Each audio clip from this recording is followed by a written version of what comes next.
Bangabandhu diploma প্রকৌশলী পরিষদ আয়োজিত জননেত্রী শেখ হাসিনা ও বাংলাদেশের উন্নয়ন বর্তমান প্রেক্ষাপটে করণীয় শীর্ষক এই আলোচনা অনুষ্ঠানে সম্মানিত সভাপতি, সম্মানিত অতিথিবৃন্দ, আলোচকবৃন্দ এবং আজকে এখানে উপস্থিত ঢাকা মহানগর দক্ষিণের নেতৃবৃন্দ, ডিপ্লোমা প্রকৌশলী আইডিবির সভাপতি সহ ডিপ্লোমা প্রকৌশলী নেতৃবৃন্দ, বঙ্গবন্ধু ডিপ্লোমা প্রকৌশলী পরিষদের নেতৃবৃন্দ, আপনাদের সকলকে আমার তরফ থেকে আন্তরিক শুভেচ্ছা ও সালাম। আসসালামু আলাইকুম। আমি প্রথমেই বঙ্গবন্ধু ডিপ্লোমা প্রকৌশলী পরিষদকে আন্তরিক ধন্যবাদ জানাই যে আজকে বর্তমান প্রেক্ষাপটকে সামনে নিয়ে যে আলোচনা অনুষ্ঠানের আয়োজন করেছেন তার জন্য আমি প্রথমে বলতে চাই যে জননেত্রী শেখ হাসিনার নেতৃত্বে বাংলাদেশের উন্নয়ন এর বিবরণ দিতে গেলে পরে দীর্ঘ সময় লাগবে। আসলে বাংলাদেশের উন্নয়ন এবং জননেত্রী শেখ হাসিনা সমার্থক হয়ে গেছেন, এই দুটি জিনিস পরস্পরের সাথে সংযুক্ত হয়ে গেছে। বাংলাদেশ আজকে স্বল্পোন্নত দেশ থেকে উন্নয়নশীল দেশে কাতারভুক্ত হয়েছে। বাংলাদেশের মানুষের মাথাপিছু আয় বেড়েছে। 2005 সালের $543 থেকে আজকে সেখানে 3 গুণ বেশি হয়ে 10 বছরে $1752 দাঁড়িয়েছে। প্রবৃদ্ধির হার যেখানে 2005 সালে ছিল 5.6, এখন সেটা 7.86 এবং আমরা আশা করছি যে আগামী বছর এই প্রবৃদ্ধি 8-এ উন্নীত হবে। আর যদি পদ্মা সেতু হয়ে যায় তারপর আমি বিশ্বাস করি এতে একটু উন্নত ঘটবে, আরও 2% বৃদ্ধি পেয়ে আমরা ডাবল ডিজিট ডেভেলপমেন্ট যেটাকে বলা হয়, প্রবৃদ্ধির হার যেটাকে বলা হয়, সেই ডাবল ডিজিট 2 সংখ্যার প্রবৃদ্ধির হারে আমরা প্রবেশ করি। এটা কেউ কল্পনা করে নাই যে বাংলাদেশ এত দ্রুত একটি ভিক্ষুকের জাতি থেকে একটি স্বচ্ছ, উন্নত, আত্মমর্যাদা সম্পন্ন জাতিতে রূপান্তরিত হতে পারবে। আপনাদের খেয়াল আছে নিশ্চয়ই যে জিয়া এরশাদের সামরিক শাসন আমলে আমাদের দেশের বাজেটের প্রায় 80 থেকে 90% অর্থ বিদেশ থেকে আনা হতো। আর আজকে সেখানে আমাদের দেশের অর্থায়নে আমার বাজেট হয়। আমরা খুব অল্পই বিদেশি মুদ্রা, বিদেশি সাহায্য আমরা ব্যবহার করি আমাদের উন্নয়ন প্রক্রিয়ার জন্য। আপনারা সবাই জানেন যে আমরা আমাদের নিজেদের অর্থায়নে আজকে পদ্মা সেতু করছি এবং কেবল তাই নয়, অনেক মেগা প্রজেক্ট আজকে আমাদের হাতে রয়েছে। প্রকৌশলী হিসাবে এর প্রতিটির সাথে আপনাদের পরিচয় আছে, আপনারা এর সাথে যুক্ত, কার্যত এর কারিগর হিসাবে আপনারা সেখানে কাজ করেন এবং একে আপনারা সামনে এগিয়ে দিন। সুতরাং এই উন্নয়ন প্রক্রিয়াকে আমাদের বলে দেওয়ার কোনো প্রয়োজন হবে না। ইতিমধ্যেই আমার শ্রদ্ধেয় শিক্ষক যারা ডক্টর মহিউদ্দিন খান আলমগীর, তিনি আপনাদের কাছে আমাদের অর্থনৈতিক উন্নয়নের বিষয়গুলোকে উল্লেখ করেছেন এবং যারা কামরুল ইসলাম, তিনি আপনার বাংলাদেশের খাদ্য পরিস্থিতি এবং কোন জায়গায় আমরা দাঁড়িয়ে আছি সে সম্পর্কেও তিনি বলেছেন যে আমরা যেখানে তলাবিহীন ঝুড়ি ছিলাম সেখানে আমরা উপচে পড়া ঝুড়িতে নিজেদেরকে পরিণত করতে পেরেছি। বাংলাদেশে এখন দানাদার খাদ্য, যেখানে 1,16 লক্ষ টন ছিল 2005 সালে, এখন সেটা আমাদের 4 কোটি টনের উপর দাঁড়িয়েছে। সুতরাং আমরা এখন দাবি করতে পারি যে আমরা একটি সত্যিকার অর্থে একটা উন্নয়নশীল দেশ। তবে এখানেও জাতিসংঘের সূচকের প্রশ্ন যেহেতু আছে, আমাদেরকে হয়তো আরও কিছুদিন অপেক্ষা করতে হবে, কিন্তু আমাদের জননেত্রী শেখ হাসিনা ইতিমধ্যেই ঘোষণা করেছেন সেই অপেক্ষার খুব একটা বেশি প্রয়োজন হবে না। এর নিয়ম হচ্ছে যে 3 বছর অন্ততপক্ষে একই ধারা বর্তমান থাকতে হবে এবং তারপরে 3 বছর এবং তারপরে 3 বছর। তাতে গিয়ে 18 সালে যেখানে আমরা উন্নয়নশীল দেশ হয়েছি সেখানে হয়তো 1824 সালে পর্যন্ত অপেক্ষা করতে হতো। কিন্তু আমরা আমাদের মাননীয় প্রধানমন্ত্রী শেখ হাসিনা তিনি ইতিমধ্যে ঘোষণা করেছেন যে 2021 সালের মধ্যে আমরা সত্যিকার অর্থেই একটি উন্নয়ন দেশ হিসেবে নিজেদের প্রতিষ্ঠিত করব এবং কেবল তাই নয়, আমাদের লক্ষ্য রয়েছে 2041 সালের মধ্যে আমরা যাতে একটি দক্ষিণ এশিয়ার উন্নত সমৃদ্ধ দেশে নিজেদের পরিণত করতে পারি।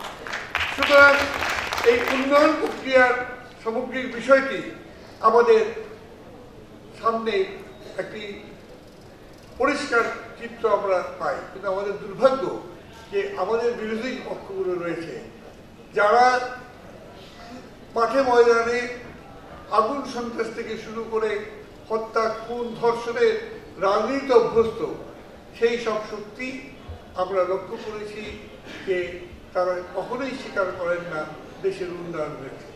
তারা প্রশ্ন করেন যে উন্নয়নের সাথে আজকে গণতন্ত্রের বিরোধ হয়ে গেছে এবং এই বাংলাদেশে উন্নয়ন ঠিকই হয়েছে কিন্তু উন্নয়নের সাথে গণতন্ত্র নেই।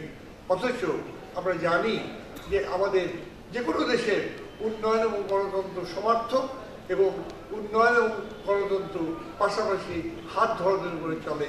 বাংলাদেশেও সেটা হচ্ছে, যে কারণে আজকে সকল দল সকল মতকে নিয়ে বাংলাদেশ এগিয়ে যাচ্ছে।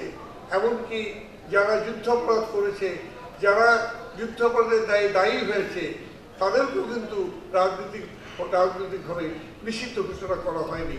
অবশ্যই এর একটা বড় কারণ যে আমরা দেখেছি যে সেই জিয়াউর রহমান তার ৫ম সংশোধনীতে এদেরকে সেই রাজনৈতিক অধিকার দিয়ে গিয়েছিল।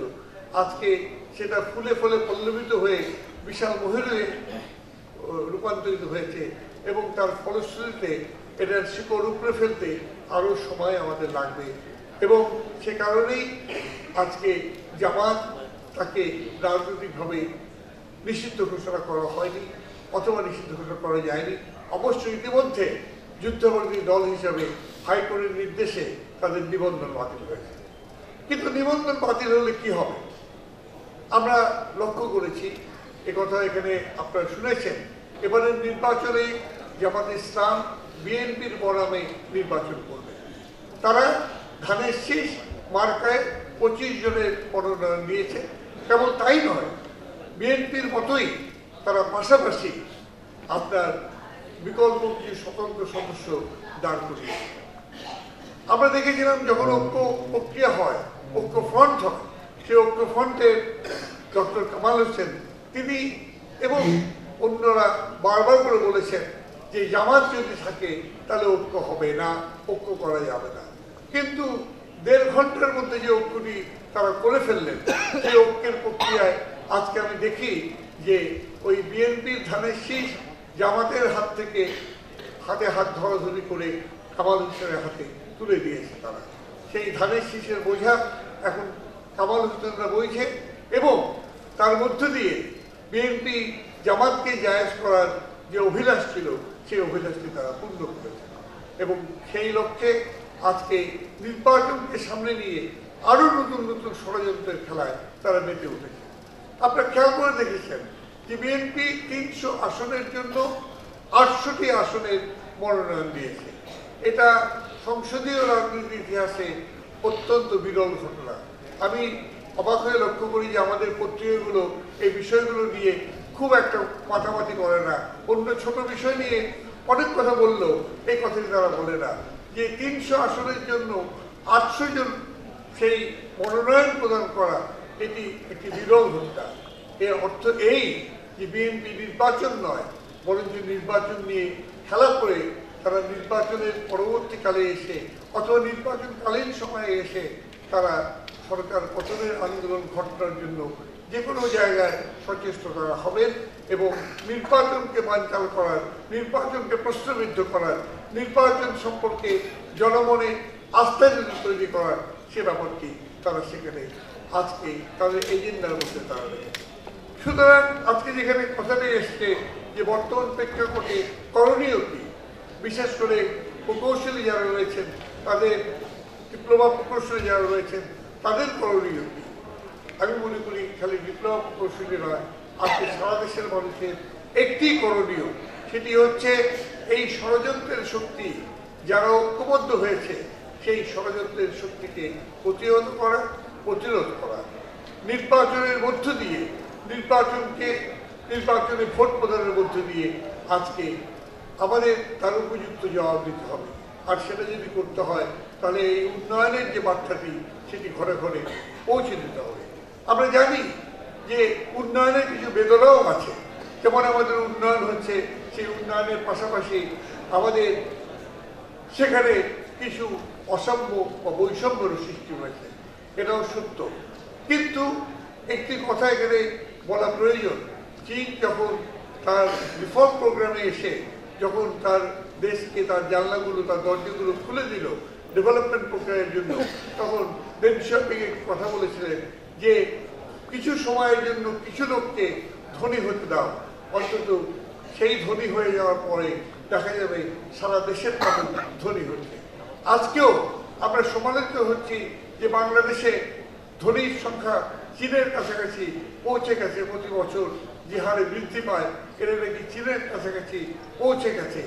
কিন্তু একই সঙ্গে বলতে চাই, তাই যেমন দেশে ধনী হচ্ছে, কিন্তু এই অসাম্যের বিরুদ্ধেও আজকে আমাদের দেশ, আজকে তারা সেখানে এই সরকার ইতিমধ্যে, আপনারা জানেন এবারের বাজেটে আমাদের অর্থমন্ত্রী ঘোষণা করেছিলেন যে আমাদের পরবর্তী কাজ হবে যে এই বৈষম্যটিকে কমিয়ে এনে সমতার ভিত্তিতে যাতে উন্নয়নকে সাধারণ মানুষের কাছে পৌঁছে দেওয়া যায় আরও ভালোভাবে সে ব্যবস্থাটি করা। সুতরাং আজকে প্রকৌশলীরা এই বিষয়টিকে আরও বেশি করে সামনে নিয়ে আসতে পারবেন আপনাদের কার্যক্রমের মধ্য দিয়ে। আর এই নির্বাচনী প্রক্রিয়ায় আপনারা যখন অংশ নেবেন এবং নির্বাচনী প্রক্রিয়ায় আমাদের এই নির্বাচনে নৌকার পক্ষে মানুষকে সমবেত করবেন, তখন তাদের চেতনার মধ্যে এই বিষয়গুলোকে নিয়ে আসা সম্ভব হবে। তাই আমি মনে করি খুব বেশি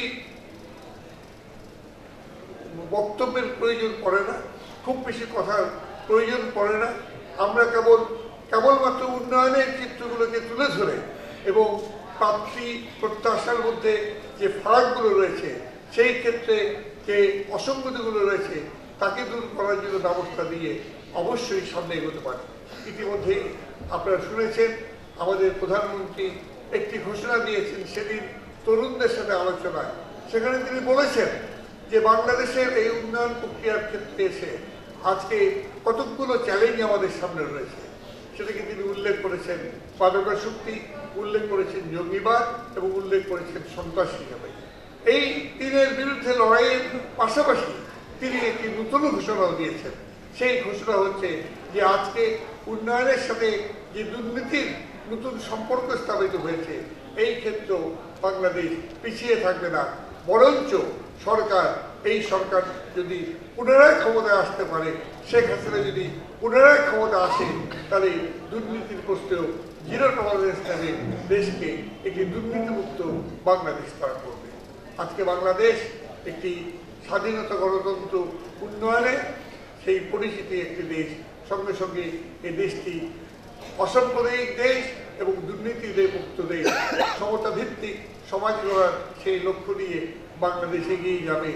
আজকে এই আলোচনা থেকে আমরা এটুকু হাতে নিয়ে আমাদের দেশবাসীকে আহ্বান জানাবো, আসুন ষড়যন্ত্রের শক্তিকে প্রতিহত করে 30শে ডিসেম্বরের বিজয় মাসের শেষ দিনের আগের দিনে দাঁড়িয়ে নতুন বছরকে আমরা বিজয় দিয়ে স্বাগত জানাই।